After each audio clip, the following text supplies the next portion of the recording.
And we are live. What's going on YouTube Live? It's your boy Billy Rowe. Today is Wednesday. I'd like to welcome you to the first row.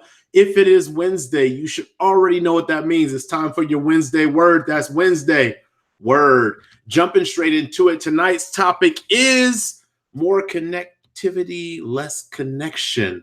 As always, I like to explain what my topics mean. So what do I mean by the topic of more connectivity with less connection? So we live in a time and an era that has probably we're the most technologically advanced that we at least have on record in history.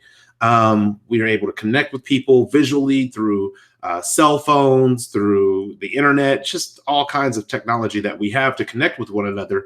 However, we appear to be, in my opinion, I could be wrong, but in my opinion, we appear to be less connected today than we were in the previous times. And so what I mean by my topic today is that through the lens of the internet and through the lens of our interactions, through technology, I should say, we are struggling to find our way in today's world. So tonight I have about four tools. I got to check really quick. Yeah, 4 tools that I want to share with you when it comes to dealing with this less connection in a state where we have more connectivity available to us. So hold on to your seats. Hopefully everything jumps and works well. Oh, wow. Hey, what's going on, Joy? Welcome to the chat. Hopefully everything goes well tonight and you guys are able to take some tools away. And if you have something that you want to add in the chat, especially since you're here, Miss Joy, please feel free to do so. I'm always happy to see what tools you guys want to bring to the table. So with that, let's get straight into it. So the very first tool that I came up with when it comes to more connectivity with less connection is we have to know what's holding us back, and not just what's holding us back from like our ability to connect, like, oh, well, we don't have the internet. I'm not talking about that. But I mean, what's holding us back? What's at the root core that's holding us back from connecting more deeply with the people that we are surrounded by, with the people who we may be distant from, but we know of. Joy, you're a good example of this for me. Like, what holds us back from connecting on a deeper level? And if you want to type in the chat and say it's me, I'll take responsibility for it. But really, what is holding us back? And when I started to think about this tool and started thinking about what is holding us back, really what it came down to me was fear. And the fear is twofold. The first fear is, I think, the fear of rejection from the people that we may be reaching out to connect with. So social media, going back to that platform, social media being a place where you might find yourself bullied, like, hey, look at this dinner I made. And then the next thing you see on the comments on it is, well, I would never eat that because it looks disgusting. That's rejection. And that fear of rejection drives us to not want to connect. The other thing is a fear-based thing as well. However, I think it is fear of reflection, fear of actually looking within the inside of us and seeing some things that we may need to clean up about ourselves, whether it's mentally, emotionally, spiritually, looking at those things that we may need to clean within ourselves. And because we don't want to take the time to clean them, or because we don't want to take the time or invest the energy in rectifying and resolving those issues, we tend to have we tend to hold ourselves back, because we understand that the deeper we get connected with somebody, the more they're going to see and know what it is that we bring to the table. And I don't mean the good stuff that we bring to the table. They're going to see the bad stuff that we bring to the table as well as the good stuff. So that was the first thing. Typically, that vulnerability aspect or the rejection aspect is about vulnerability. And then the reflection aspect really is just about really knowing who we are and knowing the things that we haven't taken the time to address in our lives, or the time to resolve in our lives, and not wanting people to know that. We want them to have the rose-colored lens and think that our life is a bunch of highlights like they see on social media. So that's the very first tool, is know what's holding us back, because you cannot move forward until you know what you are anchored to that's keeping you where you're at. The next tool that I came across, or that I brought up when it comes to more connectivity with less connection, was understanding that avoidance is not acceptance. Hey, what's going on, cousin Brian? Understanding that avoidance is not acceptance.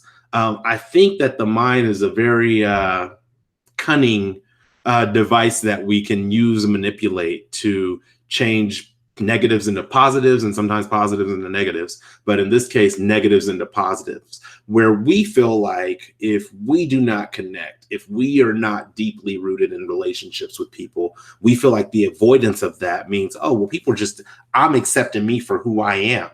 Well, your acceptance of you is great and it's necessary. It helps you with your self-confidence. It helps you establish, that charisma and your identity. That's all great stuff. But where it becomes toxic is where you're avoiding connecting with people. Again, going back to that first tool, what's holding you back, because you don't want to address what's holding you back. Now you're trying to avoid connecting with people so that you're not going to be found out, so that you're not going to be rejected.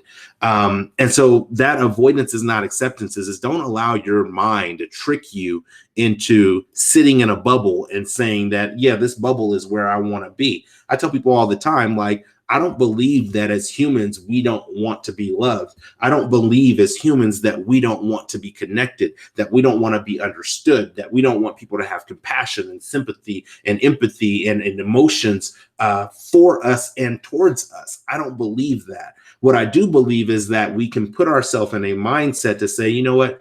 I don't need any of that. We'll avoid all those emotions and we'll avoid all those nurturing characteristics, feelings, and emotions. We'll avoid all those things and say, see, I'm good. I don't need any of that stuff.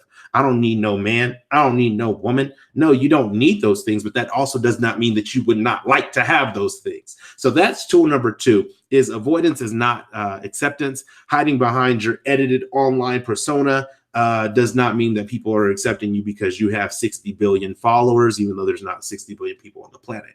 What it does mean is that you're hiding and you're probably afraid of being found. So let's make sure that we are not accepting avoidance as acceptance. The third tool that I came up with is be willing to make an investment. Ooh, this is challenging. This is challenging. More connectivity with less connection. Why is that? And part of that, in my opinion, is because we are not making connections because we do not want to make the investment. You'll see it in speed dating. Hey, look, I just need to find out as much as I can find out about you in about 30 seconds, and then I'll make a decision on whether or not I want to invest anything deeper. Boom, next. Okay, I want to find out what I'm going to find out about you in about 30 seconds, then I'm going to make an investment or not going to make an investment, and the next person. Be willing to make an investment. And so I want to really refer to my notes on this one because there's some things about the investment that take place. Now, let's look at it from the internet service providers. What I got here is, in the beginning, when the internet first came out, we all know that there was dial-up. I mean, like beep, bop, boop, bop, boop, all that dial-up. We knew that was the internet, and that was all we knew for a time. However, over time, because of investments made in the network, we got to DSL, then we got to broadband, then we got to fiber optics. Now we're headed to cell phone usage of 3G, 4G, 4G LTE, and now we're trying to head into this 5G realm. Like, all these things take place from investment. And what the more connectivity with less connection, what happens is the more investment that we make in each other, it allows us to build those deeper connections. Now, here's the challenge. Just like with any investments, there are good investments, there are bad investments. But what you can't do is sit back and hold all your money and hold all your marbles and say, I'm not going to put any of those marbles out, because there's also this thing called inflation. So while you're holding on to those feelings, while you're holding on to making those investments in those friendships, in those relationships, while you're holding out on those, the market value for that stuff is going up. So what you're actually holding on to is depreciating. So be willing to make that investment. Be willing to take the risk. Those who risk actually get returns in investments. Those who risk nothing they don't get anything. So if I go and have a stock that I could buy for 3 cents a share and that skyrockets up for $1 million a share, if I'd have just bought one stock, if I'd have risked 3 cents, I'm not asking you to jump into a relationship or jump into deeper connections with people simply because of the fact that, oh, well, they're trending and I think I should just, try to get on the bandwagon. I'm not asking you to do that, but I'm asking you if you could take 3 cents, if you could take 3% of yourself and invest it into somebody deeply and wholeheartedly. If you could do that, then whether it's a good investment or a bad investment, you'll get to see the outcome of it. But if it happens to be a good investment, guess what? You're going to see a great return on it. So that's tool number 3. I'm going to bring in, normally I don't do this, but I'm bringing in what Joy Boone says in the comments, in the chat. It says, I think it could be that the world tears you down, so you don't want to come home and deal with being torn down. Okay, I could get with that. Also, not everyone should be privy to your personal thoughts and pain. People also may be simply busy. Some folks feel that if they talk about their struggles, they are complaining. Many feel that God doesn't want them to complain. Those are all good, valid points. I agree. Let me be clear. I'm not saying that you connect with everybody and their mama. That is not what I am saying. Because not everybody is a good investment. But what I will say is that in those times where, you feel like you're complaining or you feel like you're struggling emotionally, mentally, whatever it may be, if you have some people around that can support you and help lift you up, like let's say you have 3 people that can support you and help lift you up. Yeah, there are times where people are busy. Maybe 2 of the 3 are busy, but maybe one of them is available. But if you don't have 3 people around you and you need to vent or you need to try to get some thoughts together, then you have nobody to go to. And it doesn't matter whether they're busy or available. So this is why I say the tool number 3, it's important to make the investment, because when you make the investment, then the resources that you need or at least have the potential to be there. When you don't make the investment or you allow avoidance to be considered acceptance, then what you have is no resources to lean on when the time comes for you to need to lean on somebody. There's times, look, I try to be as positive and inspirational and inspiring as possible. However, there's times where I need to lean on people and say, look, I need you to help me get through this because my brain is at capacity. And if I don't have some additional resources to plug in like a USB, then I'm not going to make it. So the 4th tool that, but thank you, Joy, for bringing that in, by the way.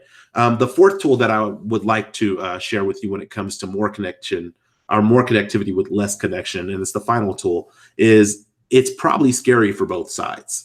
And this is something that I don't think we think about often. We always think about the rejection aspect from our first person perspective. I'm scared to put myself out there because if I put myself out there and she's not interested, she's going to be like, boy, I ain't interested in you. And it's going to be a rejection. Or if I put myself out there professionally and I say I want to grow and then they say, hey, we don't think you're ready for that, Billy, I'm going to have to experience that rejection. But really, when it comes to our interactions and our connecting with each other and on deeper levels, it's scary for both of us. It's scary that I'm going to step a foot forward.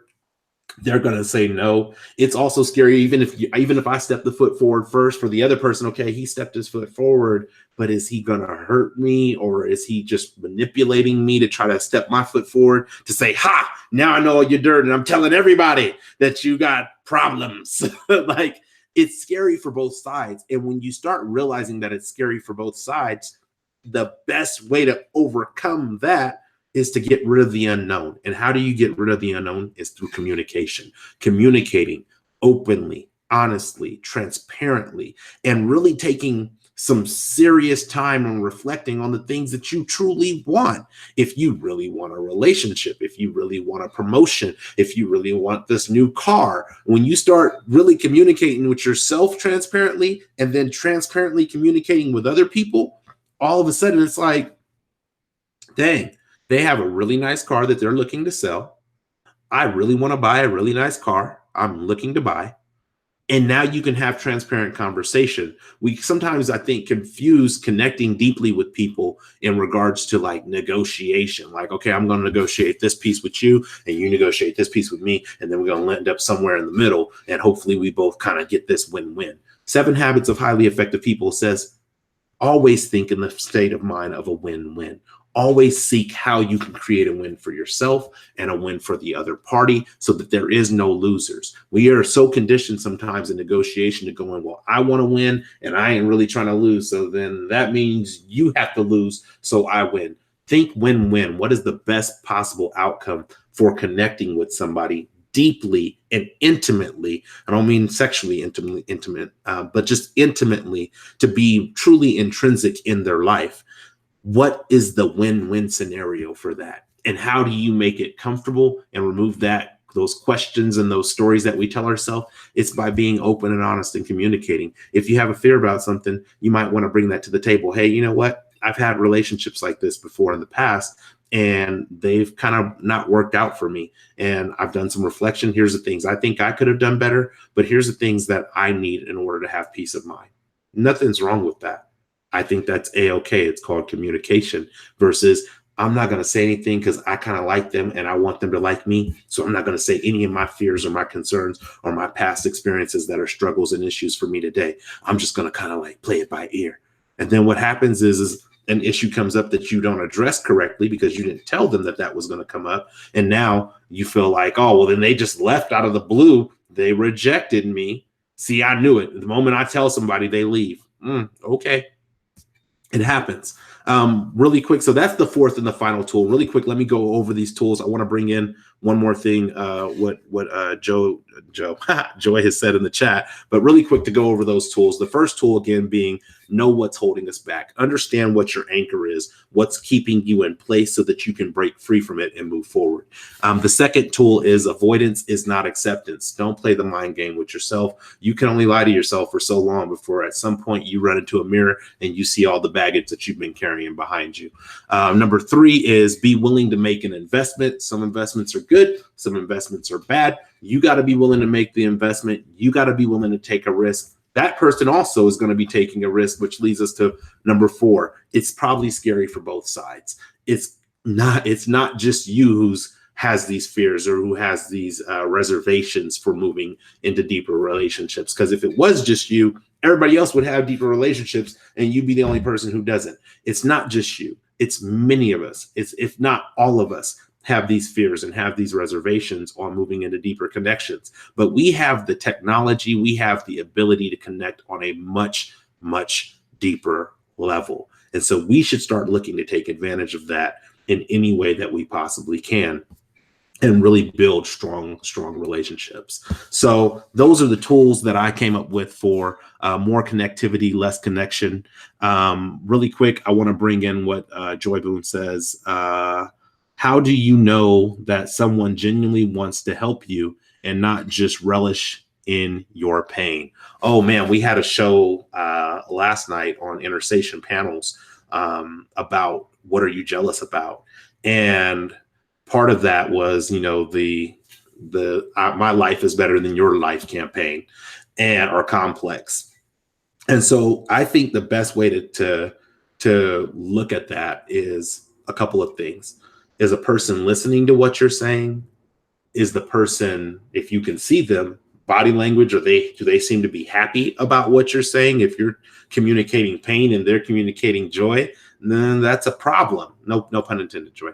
But if you're communicating that I'm really going through a stressful time, I'm really, struggling with X, Y, and Z, and they seem to be happy about it, that's a pretty good sign that that's not an ally. That's not a good investment. However, another way to tell is through if they are presenting solutions to you. Now, there's times in life where somebody may come to you and there's no solution that you may have, or the place that they need you to be in that moment is the listener. They just need you to hear what they're saying so that they can kind of emote to process what their thoughts and their own reflections are. They just need to hear it out loud and have a person as a sounding board. There's times like that. However, if that's all they do and they're never looking to present you with a solution, like, look, if you're my friend and you're coming to me and you're asking me, or you're telling and sharing something with me, at some point in the conversation, I'm probably going to ask you, hey, do you mind hearing what I think maybe is the solution to that? And here's the other side of that. You will find that there's some people that you'll say, hey, do you want to hear the solution? And they'll be like, no, I just wanted to complain. Okay, cool. Then if that's all they ever want to do, then as the person that they're trying to connect with, you have to make that decision for yourself. Hey, do I want to be the person who is their 24-hour sounding board because they always got some drama going on in their life? Yes or no? No, I don't want to expend my energy in that area. And so you may have to make the decision to, again, be open, honest, and communicate, because you don't want to be rejected. Remember, to be open, honest, and communicate to them, hey, you know what? It's kind of overwhelming to me right now when every time you call me, there's like a new situation that you're coming up to me with, but you don't really want to talk about the solutions to it. This may seem like a conversation that can never happen. And this is why we don't have the connection that we need to have, because we are afraid to address each other directly instead of, oh, well, let's just stay in the friend zone, in the niceties of life, in the niceties of relationship, in the niceties of social media. No, guess what? Friendship sometimes is not the prettiest thing. And I don't mean it has to get ugly in the sense of I'm calling you out of your name, you're calling me out of my name. But it is not always the prettiest thing. Sometimes there's tears. Sometimes there's ice cream. Sometimes, there's parties and celebrations. But there's peaks and valleys in friendships. There's peaks and valleys in connections. You'll see that even just being on the internet. Sometimes your Wi-Fi signal will be strong. Sometimes your Wi-Fi signal will be weak. Peaks and valleys. So if there's somebody who's going to relish in your pain, the last thing I will tell you is that you should always be cognizant of the energy that somebody is putting out. If their frequency is filling off, like if you're asking yourself, dang, are they happy about my misery? Like, are they secretly celebrating that everything in life that happens horrible to me is a win for them because it's not happening for them? You should be able to feel that and make sure that feeling you're getting is not simply your inside voice saying, oh, they're just happy that I'm miserable and everything's great for them. You got to make sure it's not that inside voice. I tell you, the worst storyteller and the best storyteller we have in our lives is ourselves. So that's my advice for that. Thank you for asking those questions. Normally I don't answer questions during the Wednesday Word, but for you, my friend, I got you. So as with every Wednesday Word, I like to share a personal story of what kind of got me thinking about this topic. And it was really hard when I started thinking about more connectivity and less connection, but it was really hard to figure out or pinpoint a story. And so the story that I actually chose to go with, though, was in regards to when I started dating out here in Utah and using technology to date, trying to figure out, okay, how do you connect with these people? And, okay, I'm on this online profile. Here's my profile. Let me say some nice things about myself and all that different stuff. So we have this technology now that where you don't have to leave the house to connect with somebody. We have the option the connectivity to do so. But however, what I was finding in the online dating realm was that there were people who just wanted to date on the online dating realm. They never wanted to bring the online aspect into real life. They never want to step that into reality, which is what really causes the connection, the deeper connection. And so what they were comfortable with was, hey, every day I'll come home, I'll send you a nice little message, and then you'll send me a nice little message, and then maybe eventually we'll exchange phone numbers. And now that we've exchanged phone numbers, we'll talk. But then meet you? I don't know, because now meeting you comes with another increase in level of rejection. Meeting you comes with another level of increase of transparency, because now instead of it being this vocal voice that I'm hearing or this message that I'm reading, now it's a face-to-face interaction. So going back over those tools, I had to ask myself, not only what's holding me back, what's holding this process back? How come we're not moving to this next step to connect more deeply? And really it was a comfort zone. It was like, oh, well, this is a buffer. I'm comfortable. We have good conversations. We interact with each other. And that's what I'm looking for, is interaction right now. I'm not really looking for that rejection thing. So let's not meet yet. And then go into the next tool, avoidance of connecting more deeply, AKA meeting in person or face to face. I'm avoiding So because I'm avoiding meeting you face to face, now I feel like I'm accepted because every time I send a message, you send a message back. When I call and we talk on the phone, we're calling and we're talking, you're accepting me. And so that means that I'm accepted. And because we haven't met face to face, you can't technically reject me. You can reject me, but it won't hurt that much because I haven't invested tool number 3. See where we're going with this? I haven't invested really very much in it. Can't be afraid of making that investment. I'd rather invest 30 minutes of my time face to face with you and find out, hey, that we're not very compatible, than to invest 45 days of text messages and cell phone calls with you and then meet you face to face and be like, we're really not compatible. I thought we would be more compatible, but it's very awkward when we're face to face because this energy that I'm getting or this response that I'm getting is not what I anticipated, whether that's rejection or nerves or whatever it may be. And then last but not least, remember, it's probably uncomfortable for both sides. And that's really what it came down to. Is for me, I was uncomfortable because I was in an unfamiliar environment of online dating. But for them, they're also just as uncomfortable because when you start hearing the stories, they're like, oh, I met this one guy, he was crazy. And I met this other guy and he did this. And then I did this talk to this one guy and he was trying to marry me on day one. And so on both sides, there's discomfort. On my side, I'm a little scared because it's like, well, why are you so hesitant to meet somebody in a public place for coffee for like 30 minutes? Why are you so hesitant? Now I'm kind of scared about that situation, about going any further. And on their side, they're like, I'm a little scared because I've had some bad experiences. And like I said, until you walk up to that mirror and you see how much baggage you're carrying behind you, that bad experience is just right there with you. So that's the story that I wanted to share with you as far as just the online dating realm. I felt like that spoke very well to me and helped me understand better the concept of having more connectivity, having the ability to connect with people around the world, around the country, around the city, around the state, having that ability to do so, but feeling less connection with those people. Really, at the end of the day, people, it comes down to making the investment. And the first investment that you truly need to make is the investment in yourself. Because if you can resolve as many of the traumas, in the words of JC, trauma traditions that you have inherited and or created, if you can resolve as many of those as possible, it becomes a lot more comfortable for you to be transparent with people and realize that whether they reject you or accept you is their choice to make, but you don't have to be anybody different than who you absolutely are. Be authentic to yourself. Other than that, I thank you guys for rocking with me tonight on the Wednesday Word. I always appreciate you guys spending time with me. For those Joy rocking in the live chat, I like what you're doing there. Thank you for taking the time to do so tonight. Cousin Brian, thank you for tuning in live, and for everybody else who's watching live, thank you guys for watching live. The next time that we will actually be live on the first row will be on Monday. It will be an episode of Keeping It Real Estate with your man, Key Bryant, the key to your real estate dreams. So tune into that. That will be on Monday at 7 p.m. Pacific Standard Time, 10 p.m. Eastern Standard Time.